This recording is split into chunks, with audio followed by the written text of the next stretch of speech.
Asthma એ એક હિટ્રોજનસ disease એટલે કે દરેક દર્દીમાં અલગ અલગ ટાઈપનું થતી બીમારી છે, જેના કારણે શ્વાસની નળી પર સોજો આવી જાય છે અને શ્વાસની નળી જે ખુલ્લી હોવી જોઈએ એના બદલે સંકોચાઈ જાય છે. એના કારણે શ્વાસ લેવામાં તકલીફ પડે કે ખાંસી આવે, આવી સમસ્યાઓ થઈ શકે છે. એને અમારી ભાષામાં અસ્થમા કહેવાય છે. અસ્થમા જોવા જાવ તો ઘણા બધા પ્રકારના હોય છે, પણ એના કારણો જોવા જઈએ તો મુખ્ય કારણ છે એલર્જીસ. જો દર્દીને ખાસ કરીને ધૂળ અથવા તો ધુમાડો, આ બે વસ્તુની એલર્જી હોય તો અસ્થમા થઈ શકે છે. અને એની સાથે સાથે જે વાતાવરણમાં ચેન્જીસ થતા હોય, એટલે કે વેધર, ઘણીવાર ઠંડા એટમોસ્ફિયરમાં કે મોન્સૂન એટલે કે ચોમાસામાં અસ્થમા વધારે જોવા મળે છે. ફેમિલીમાં જો કોઈને અસ્થમા હોય, સપોઝ એક પેરેન્ટને અસ્થમા હોય તો પણ બાળકને ચાન્સીસ છે કે 50% બાળકમાં પણ આવશે જ. બે પેરેન્ટને હોય તો બાળક અસ્થમેટિક આવવાના ચાન્સીસ 90% જેટલા વધી જતા હોય છે. એના સિવાય પણ જેને મેદસ્વીતાપણું છે કે જેને ઓબેસિટી છે, એવા દર્દીઓમાં અસ્થમા થાય છે. જેમના એરવેઝ એટલે કે શ્વાસની નળી વધારે પડતી જ સેન્સિટિવ છે, કે બહારથી કંઈ પણ ધુમાડો આવ્યો કે કંઈ પણ એવું સ્મેલ આવી તો એમનું એરવે રિએક્શન આપશે. આ એક રિએક્શનરી ડિસીઝ છે કે આ બધું વાતાવરણમાં ઓલરેડી પ્રેઝન્ટ છે જ, પણ દરેક દર્દીને થશે એવું જરૂરી નથી. જેમ તમે તમારું બોડી જેટલું સેન્સિટિવ હશે એ પ્રમાણે બોડી રિએક્શન આપશે. અને અસ્થમામાં હાઇપર રિએક્શન થાય છે કે જે નોર્મલ સબસ્ટન્સ હોય એને પણ એ લોકો રિએક્ટ કરવા જશે તમારો શ્વાસની નળી, એટલા માટે અસ્થમા ડેવલપ થશે.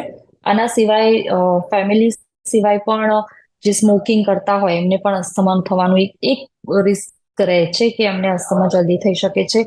એક હોય છે ઓક્યુપેશનલ અસ્થમા, એટલે કે જેમનું એવા અસ્થમા કે જે વર્ક પ્લેસમાં જ થતા હોય, ઘરે આવી જાય દર્દી તો ના થતા હોય, એટલે વર્ક પ્લેસમાં એવું ધુમાડો કે ધૂળ કે જેનું પણ એક્સપોઝર થતું હોય તો એના લીધે થતું હોય છે.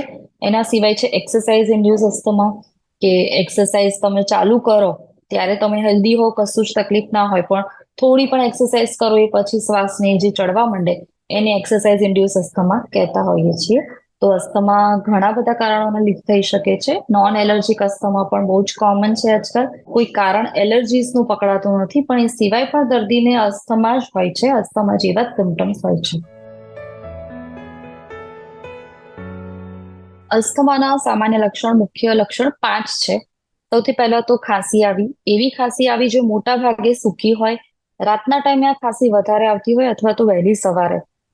આ ખાંસી ક્યારેક ક્યારેક ગળફા સાથે આવી શકે છે.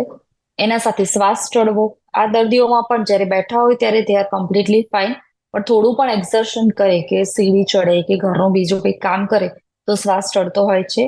છાતીના ભાગમાં ભરાવો લાગવો, કે કંઈક અંદર ભરાયેલું છે, શ્વાસ પૂરેપૂરો બહાર છોડી નથી શકતા, એવા દર્દીઓને અસ્થમા હોઈ શકે છે.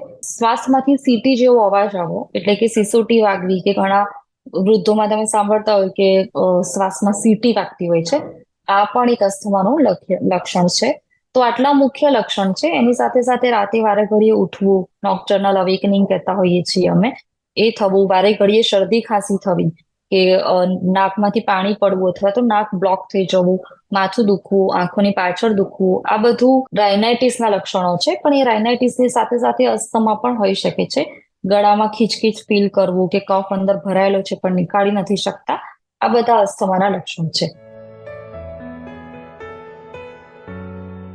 અસ્થમા ડાયગ્નોઝ કરવા માટે પણ અમે સૌથી પહેલા ડિટેલ હિસ્ટ્રી લઈએ છીએ કે દર્દીને આ જે લક્ષણો છે એ કઈ જગ્યાએ વધારે થાય છે, ઘરમાં વધારે થાય છે કે બહાર, કેમ કે ઇન્ડોર અને આઉટડોર ઓર પોલ્યુશન પણ અલગ અલગ છે, ઇન્ડોર અને આઉટડોર એલર્જન પણ અલગ અલગ હોય છે.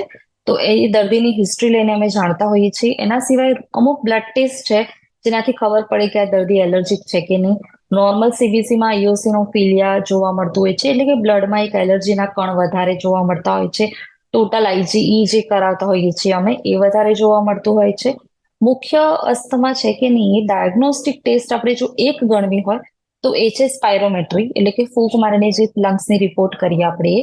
પહેલા એમાં ફૂંક મરાવતા હોઈએ છીએ કે ફેફસા કેટલા કામ કરે છે, એનું એક ગ્રાફિકલ રિપ્રેઝન્ટેશન કોમ્પ્યુટરમાં આવી જાય છે કે લંગ્સની કેપેસિટી આટલી છે.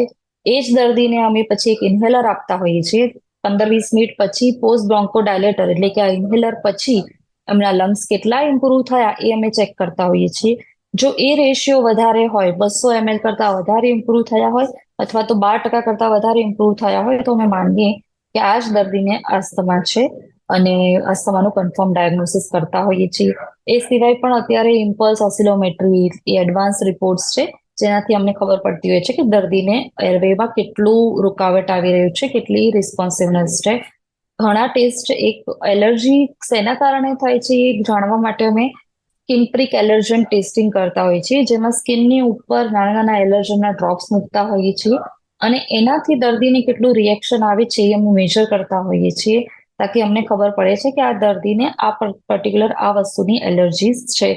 આના સિવાય પણ બ્રોન્કો પ્રોવોકેટિવ ટેસ્ટ, જેમ કે જે વસ્તુથી થતી હોય એમાં મિથાકોલિન ચોલિન ટેસ્ટ અને બીજી બધી ચેલેન્જ ટેસ્ટ, જેમ કે ઘણા લોકોને એક્સરસાઇઝ ઇન્ડ્યુસ અસ્થમા હોય તો એને થોડી ઘણી આવું એક નોક્શિયસ ગેસ કહેવાય કે એ સ્મેલ કરાવીને પછી એને રન કરાવતા હોઈએ છીએ જોવા માટે કે કેનું લંગ્સ કેટલું રિસ્પોન્ડ કરે છે અને કેટલા સંકોચાઈ જાય છે અને અસ્થમાના સિમ્ટમ ડેવલપ થાય છે. બહુ રેર કેસમાં અમે કરતા હોઈએ છીએ.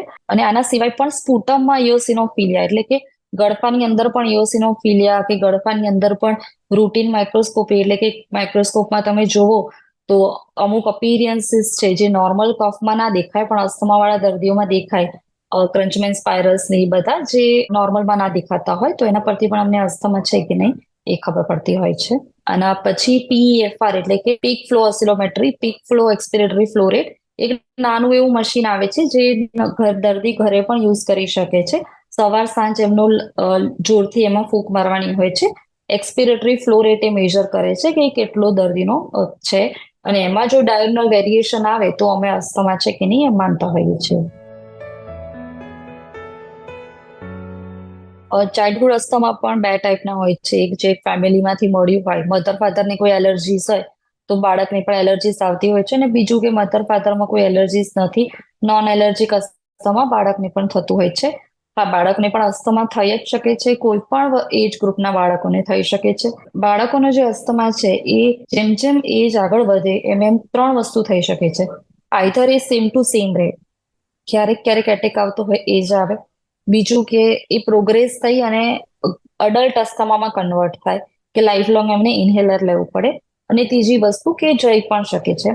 જઈ એટલા માટે શકે છે કે બાળકોની એજ હજી ડેવલપિંગ હોય છે, એટલે એમની બોડી સપોઝ ધૂળની કે સ્મોકની કોઈ બી એલર્જી રિએક્શન આવતું હોય ચાઇલ્ડહુડમાં તો જેટલી વાર એનું એક્સપોઝર થશે એટલી વાર બાળકની બોડી એન્ટીબોડીઝ બનાવશે અને એ ન્યુટ્રલાઇઝ થઈ જશે. એના પછી જેમ જેમ એ મોટો થતો જશે એમ એમ એ બાળકની લક્ષણો જોવા નહીં મળે અને એનું અસ્થમા જતું રહેશે.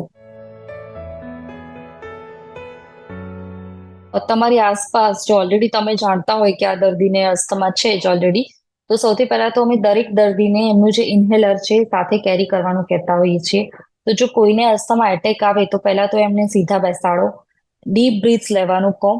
આજુબાજુ ભીડ જમા કરવાની જરૂર નથી, એ કમ્પ્લીટલી નોર્મલ થઈ શકે છે, પણ આજુબાજુ જો આપણે એમને વેન્ટિલેટર નહીં થવા દઈએ અને બહુ જ પુઅર અરેન્જમેન્ટ હશે એમના આજુબાજુના એન્વાયરમેન્ટનું તો દર્દીને વધારે ગૂંગણામણ કે એવું થશે અને અસ્થમા એટેક વધી શકે છે.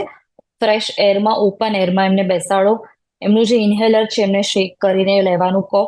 જેટલું એમને ખેંચી શકે એટલું. અમે જનરલી આવી કન્ડિશનમાં સ્પેસરની સાથે પીએમડીઆઈ એટલે કે દબાવવાળો પંપ છે એ રિકમેન્ડ કરતા હોઈએ છીએ. એના 4 પફ તમે એક સાથે આપી શકો છો. પછી 20-20 મિનિટની ગેપે પાછું રીએસેસ કરો અને એની સાથે સાથે દર્દીનું પલ્સ અને ઓક્સિજન બે વસ્તુ મેજર કરો. જો એ ઓછું જણાય તાત્કાલિક ઇમરજન્સીમાં ફોન કરો અને એમ્બ્યુલન્સને બોલાવી અને એવા દર્દીને હોસ્પિટલ શિફ્ટ કરવા જોઈએ, કેમ કે અસ્થમા એટેક માઇલ્ડ છે કે મોડરેટ છે કે સિવિયર છે એ કોઈ ડોક્ટર જ ડિસાઇડ કરી શકે કે આ દર્દીને કેવો ટાઈપનો કેટલો હુમલો છે, કે આમને એડમિટ કરવા પડશે કે નહીં. કેમ કે જો શ્વાસની નળી કમ્પ્લીટલી બંધ થઈ જાય તો આવા દર્દી બેહોશ પણ થઈ શકે છે અથવા તો કોમા સુધી કન્ડિશનમાં પણ પહોંચી શકતા હોય છે અને કાર્બન ડાયોક્સાઇડનું લેવલ ખૂબ જ વધી જતું હોય છે શરીરમાં. તો એવા દર્દીને બ્રોન્કોડાયલેટર એટલે કે શ્વાસની નળી ખુલે એની માટે તમે પંપ આપતા રહો. એમ્બ્યુલન્સને બોલાવી લો એ પછી પણ પંપ આપવાનું તો ચાલુ જ રાખવાનું છે. એમ્બ્યુલન્સમાં એમને નેબ્યુલાઇઝેશન મળી જશે અને જેવા હોસ્પિટલ લાવો એવું ડોક્ટર આગળ સારવાર ચાલુ કરી શકશે. અસ્થમાનું મુખ્ય ટ્રીટમેન્ટ તમે જોવા જાઓ તો ઇન્હેલર છે. ઇન્હેલરની અંદર બ્રોન્કોડાયલેટર એટલે કે જે મેં પહેલા કહ્યું એમ અસ્થમાની અંદર શ્વાસની નળી પર સોજો આવી જાય છે અને શ્વાસની નળી ખૂબ નાની થઈ જાય છે. ઇન્હેલરનું કામ એ છે કે શ્વાસની નળીને ઓપન કરશે અને એ સોજાને દૂર કરશે. હવે એ ઇન્હેલર બહુ બધા ટાઈપના આવતા હોય છે. કયા દર્દીને કયું ઇન્હેલર આપવું, કયા ડોઝમાં આપવું, એ દર્દીનું અસ્થમા કેવું છે એના પરથી અમે ડિસાઇડ કરીએ છીએ. એક પર્સનલાઇઝ થેરાપી છે. એમાં કોઈ મેડિકલ સ્ટોર પરથી જઈને તમે જે નોર્મલ દવા માંગી લો એવી રીતે તમને ઇન્હેલર કોઈ આપી પણ દે તો એ લેવું ના જોઈએ. ડોક્ટરનો કન્સલ્ટ કરી તમારી પીએફટી કરાવવી જોઈએ અને પછી ડોક્ટર જ ડિસાઇડ કરશે કે તમને કયા ડોઝમાં ઇન્હેલરની જરૂર છે. ઇન્હેલર અમે રેગ્યુલરલી નહીં પણ એટલીસ્ટ 3 મહિના તો લેવાનો સજેશન આપતા જોઈએ છીએ. ઘણા દર્દીઓને એવું હોય છે કે એકવાર ચાલુ કરીશું તો ટેવ પડી જશે, આમ છે તેમ છે. દરેકનું શરીર અલગ અલગ હોય છે. જેમાં ઇન્હેલર એક્ટ કરશે એમ એમના સિમ્ટમ્સ એટલે કે ખાંસી આવી, શ્વાસ ચડવો એ બધું કંટ્રોલ થશે. પણ એ જે સોજો છે એ સોજો જતા મિનિમમ 3 મહિના લાગે છે. તો ક્યારેય પણ અમે કોઈ દર્દીને ઇન્હેલર પર મૂકીએ તો એને મિનિમમ 3 મંથ્સનું તો કહેતા જ હોઈએ છીએ. સવાર સાંજ રેગ્યુલરલી એ જ ઇન્હેલર લેવાનું હોય છે. જે ઇન્હેલર એ ઇમરજન્સીમાં પણ યુઝ કરી શકે. એને સાથે રાખવાનું હોય છે પર્સમાં. ઇન્હેલર પણ બહુ બધા ટાઈપના, બહુ બધા, એક કેપ્સ્યુલ વાળું આવે છે, બીજું દબાવ વાળું આવે છે અને ત્રીજું નેબ્યુલાઇઝેશન ફોર્મમાં પણ અમે ઓલ્ડ એજમાં આપતા હોઈએ છીએ. તો અસ્થમાની મુખ્ય ટ્રીટમેન્ટ આ ઇન્હેલર છે. એની સાથે સાથે સપોર્ટિવ ટ્રીટમેન્ટમાં અમે એન્ટીહિસ્ટામિનિક્સ કે એવી મેડિસિન્સ આપતા હોઈએ છીએ જે ખાલી રાતે લેવાની હોય છે. એ સિવાય પણ અમે એવા દર્દીઓને પણ વેક્સિનેશનની ખાસ સલાહ આપીએ છીએ કે ફ્લૂ અને ન્યુમોનિયાની રસી લઈ જ લે, કેમ કે એમને વારે ઘડીએ ફ્લૂ ઇન્ફેક્શન્સ થવાના ચાન્સીસ રહે છે અને એમની ઇમ્યુનિટી ઘણી સ્ટ્રોંગ રાખવાનું કહીએ છીએ. આગળ જતા જતા જેમ અસ્થમા કંટ્રોલ્ડ હોય અથવા તો પાર્શિયલ કંટ્રોલ હોય અથવા તો અનકંટ્રોલ્ડ હોય. જો અનકંટ્રોલ્ડ અસ્થમા જાય તો અમે બાયોલોજિકલ મોલિક્યુલ્સ જે ઘણા કોસ્ટલી હોય છે એ પણ અમે દર્દીને આપતા હોઈએ છીએ. બ્રોન્કિયલ થર્મોપ્લાસ્ટી એટલે કે શ્વાસની નળીના જે મસલ્સ છે એના પર કટ મૂકી અને એ મસલને રિલેક્સ કરીને એ જે બ્રોન્કોસ્કોપી દ્વારા ટ્રીટમેન્ટ થતી હોય છે એ પણ અમે સજેસ્ટ કરતા હોઈએ છીએ. જેને સિવિયર અને અનકંટ્રોલ અસ્થમા પરસિસ્ટન્ટ રહેતું હોય એવા દર્દીઓને, બધા દર્દીઓને નહીં. બસ આની મુખ્ય ટ્રીટમેન્ટ છે ઇન્હેલર જ. તો ઇન્હેલર જો તમે રેગ્યુલરલી લો અને તમારા ડોક્ટર્સના સંપર્કમાં રહો તો ડેફિનેટલી અસ્થમા કંટ્રોલ કરી શકાય છે. એમ જોવા જાવ તો અસ્થમામાં ફેફસાની કેપેસિટી થોડા ઓછી થાય છે પણ ઇન્હેલર લેતા પછી એકદમ પાછી નોર્મલ થઈ જાય છે. તો તમે સમજી શકો છો કે જો દર્દી ઇન્હેલર રેગ્યુલરલી લેશે અને રેગ્યુલરલી ડોક્ટરના સંપર્કમાં રહેશે તો એમનું અસ્થમા કંટ્રોલ રહેશે. અસ્થમેટિક પર્સન બધું જ કરી શકે છે કેમ કે અસ્થમા માટે ખાલી ઇન્હેલરની જરૂર છે જે ઇન્હેલર એમની સાથે રાખી શકે છે. ઘણીવાર આગળ જતા અસ્થમા ક્યોર પણ થઈ જતું હોય છે. પણ આપણા સમાજમાં એક સોશિયલ સ્ટિગ્મા છે કે આમને તો પંપ લેવો પડે છે, કે આમને તો દમ છે, કે અસ્થમા છે અને લોકો જાહેરમાં પંપ લેવા માટે બહુ શરમાય છે. પણ જાહેરમાં તમે તમાકુ ખાતા કે સિગરેટ પીતા નથી શરમાતા. એટલા માટે અસ્થમાનું એક જે સ્ટિગ્મા છે એ રિમૂવ કરવો જોઈએ. એટલે અમે બધા દર્દીઓને એક જ સલાહ આપીએ છીએ કે જે જગ્યાની બીમારી એ જગ્યાની દવા લેવી પડશે. સપોઝ આંખમાં તકલીફ હોય તો આપણે જેમ આઈ ડ્રોપ્સ નાખીએ છીએ, કાનમાં તકલીફ હોય તો કાનના ટીપા નાખીએ છીએ, એમ શ્વાસમાં તકલીફ છે તો શ્વાસનું ઇન્હેલર લેવું જ પડશે. જો ઇન્હેલર નહીં લો તો આગળ જતા જતા સ્ટીરોઇડ્સની ગોળીઓ, હવે ઘણા બધા દર્દીઓ પોતાની રીતે ઇમરજન્સીમાં આવી ઇન્જેક્શન મરાવી જતા રહે અને આવું વારે ઘડીએ કરતા હોય છે. તો જો એ ઇન્જેક્શન્સ જે સ્ટીરોઇડ્સના હોય છે આગળ જતા એ તમારી બોડીમાં બીજા બધા નુકસાન કરી શકતા હોય છે. તો એક આ સોશિયલી ઇમ્પેક્ટ તો પડે જ છે ઓફકોર્સ આ ડિસીઝથી કે તમે પોતે જ મેન્ટલી નથી એક્સેપ્ટ કરી શકતા કે મને અસ્થમા છે. ઘણા દર્દીઓ તો ડાયગ્નોસિસ ચેન્જ કરાવવા માટે ડોક્ટર્સ પણ બદલતા હોય છે પણ એવું કશું કરવાની જરૂર નથી. હા, એ ક્યોરેબલ ડિસીઝ નથી. ન્યુમોનિયા કેવું નથી કે તમને થશે અને મટી જશે. ગમે ત્યારે એટેક પાછા આવી જ શકે છે. તો એક ઇન્હેલર સાથે રાખવાનું અમે બધાને એડવાઇસ કરીએ છીએ. That's it. એના સિવાય બીજું કશું જ નથી કરવાનું. તો તમે ઇન્હેલર રેગ્યુલરલી લેશો તો અસ્થમા કંટ્રોલ કેવી રીતે કરવો એ તમારા હાથમાં છે. જેમ ડાયાબિટીસ હોય છે તો શુગર માટે કેટલું આપણે કરતા હોઈએ છીએ એવી જ રીતે અસ્થમા માટે થોડા એલર્જીસ કંટ્રોલ કરીશું તો અસ્થમા પણ કંટ્રોલેબલ છે, ક્યોરેબલ નથી. અસ્થમાને અટકાવી નથી શકાતું પણ અસ્થમાના એટેકને અટકાવી શકાય છે. જેમ મેં પહેલા કીધું એમ સ્મોકિંગ ટાળો, હેલ્ધી લાઇફસ્ટાઇલનો યુઝ કરો, બહાર જાઓ છો તો માસ્ક પહેરો, સિઝન ચેન્જ થતી હોય ત્યારે પર્ટિક્યુલરલી ટ્રાવેલ અવોઇડ કરો કેમ કે એ ટાઈમે તમને વાયરલ ઇન્ફેક્શન્સ કે એક્ઝાસર્બેશન થવાના રિસ્ક વધારે રહે છે. વેક્સિન્સ લીધે રાખો. તમારા ફ્લૂ શોટ ને ન્યુમોકોકલ એ વેક્સિન મિસ ના થવી જોઈએ. ઇન્હેલરને સાથે રાખો. બીજા એન્ટીઓક્સિડન્ટ્સ માટે તમારું ગ્રીન ટી કે પછી એનું કન્ઝપ્શન વધારે રાખો, જે તમારી બોડીમાં ઇમ્યુનિટી વધારતા હોય. અને અસ્થમા ને ડેફિનેટલી થતો રોકી ના શકાય, જે થઈ ગયો છે એને આપણે કંટ્રોલ કરી શકાય, તાકી આગળ જતા તમને અનકંટ્રોલ અસ્થમા ના થાય.